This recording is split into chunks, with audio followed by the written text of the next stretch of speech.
Hello, welcome to timeless কুহু। আমি কুহু। খুব গরম পড়েছে। এই গরমে একটা পারফেক্ট রেসিপি গরম ভাতের সাথে খাওয়ার জন্য সেটা আজকে করতে চলেছি কারি পকোড়া। তার জন্য আমি মিক্সিতে 1 কাপ বেসন দিয়ে নিয়েছি। 1 কাপ বেসন দিলে তোমরা 3 কাপ ওই কাপের মাপে টক দই দিয়ে দেবে। এতে দেব 1.5 চা চামচ মতো কাশ্মীরি মির্চ আর 1 চা চামচ হলুদ গুঁড়ো। এবার এটাকে একটা পেস্ট বানিয়ে নেব জল ছাড়া। এই যে পেস্টটা বানিয়ে নিলাম, এটা একটা পাত্রে ঢেলে দেব।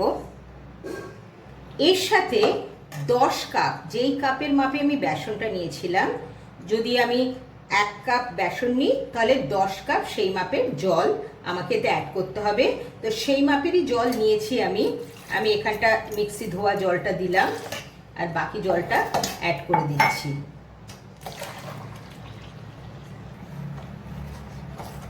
এই মিক্সচারটাকে কিছুক্ষণ রেস্ট দেব, 10 মিনিট মতো রেস্টিং টাইম দেব।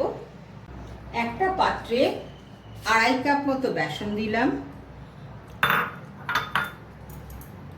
1/2 চামচ কাশ্মীরি মির্চ, 1/2 চামচ হলুদ, আন্দাজ মতো নুন, 1 চামচ মতো কি তার কম কসুরি মেথি, কিছু কুচনো লঙ্কা, কিছুটা জোয়ান একটু ক্রাশ করে নিয়ে দিলাম, আর খাবার সোডা অল্প একটু দিতে হবে। আমার কাছে খাবার সোডা নেই, তাই আমি ইনো দিচ্ছি অল্প একটু। এইটাকে এবার জল, অল্প অল্প জল দিয়ে একটা ব্যাটার বানাতে হবে।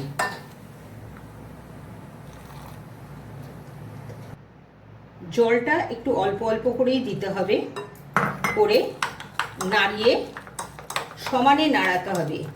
দেখবে ফ্যাটাতে ফ্যাটাতে রংটা একটু হালকা হয়ে যাবে, টেক্সচারটাও শক্ত থেকে একটু নরমের দিকে যাবে, সেইভাবে করতে হবে। আমার পাকোড়া করার জন্য ব্যাটার রেডি। কড়াইতে তেল গরম করে নিয়েছি। দেখো, তেলটা এমন নেব যে পাকোড়াগুলো পুরো ডুববে না, অর্ধেক অবধি ডুববে। এরকম করে নিয়ে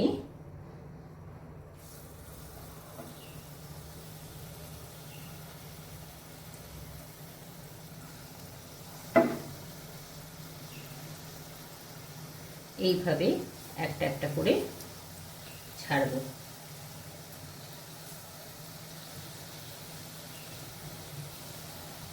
এইভাবে সব পকোড়াগুলো ভাজা হয়ে গেলে আমি তুলে নেব। লাল লাল করে ভাজা হয়ে গেছে।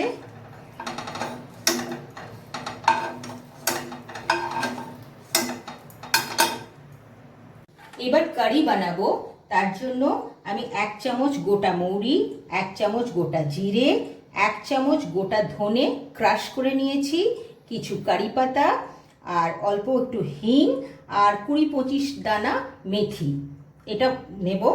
1 চামচ আদা বাটা, গ্রেট করাও নিতে পারো, আর আমি 2টো কাঁচা লঙ্কা কুচিয়ে নিয়েছি। নুন আছে। আর কড়াইতে এবার 2 চা চামচ সাদা তেল দিয়ে নিয়েছি, গরম হয়ে গেছে। আমি এতে এই সব মশলাগুলো, ফ্লেমটাকে আমি কম করে রেখেছি, সব মশলাগুলো একসাথে দিয়ে দেবো।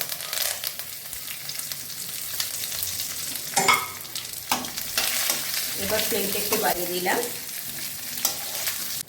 মশলাটা অল্প ভেজে নিয়ে এতে 1 চামচ আদা বাটা দিয়ে দিলাম। ক্রাশ আদা, গ্রেট করা আদাও দেওয়া যায়।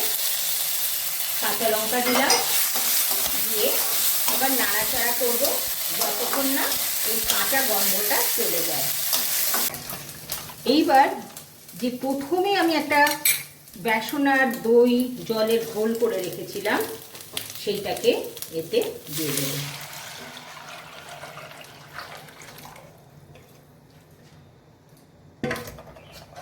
এইবার এটাকে নাড়িয়ে নাড়িয়ে ফুটতে দেব। আমরা কিন্তু এখন এতে নুন দেব না, এখন নুন দিলে দইটা কেটে যাবে। ফুটে উঠবে, তারপর নুনটা দেব। তো এটা ফুটতে থাকুক। কারিটা ফুটতে লেগেছে, এর মধ্যে একটা শাইন এসে গেছে আর একটু ঘনও হয়ে গেছে। এখন আমি আন্দাজ মতো নুন দিয়ে নেব।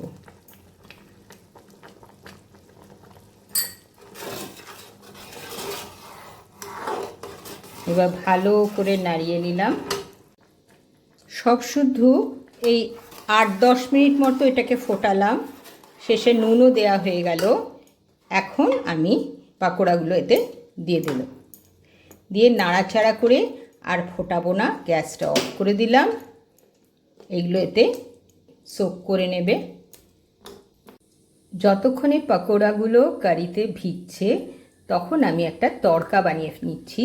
আমি কড়াইতে একটু ঘি গরম করে নিয়েছি, তাতে আমি কালো সর্ষে দিয়ে দিলাম, কারি পাতা আর শুকনো লঙ্কা দিলাম, একটু হিং দিলাম আর অল্প একটু কাশ্মীরি মির্চ দিলাম, দিয়ে এই একটা তড়কা বানিয়ে দিলাম।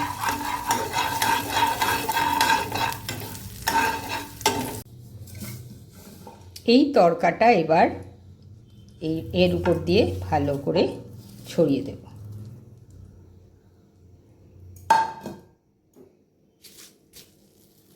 এতে একটা সুন্দর ফ্লেভার হবে আর দেখতেও ভালো লাগবে। এরপর এর উপর ভালো করে ধনেপাতা ছড়িয়ে দেবো, আর একটু দেখতে ভাল লাগবে, খেতেও ভাল লাগবে। আমার কারি পাকোড়া রেডি টু সার্ভ।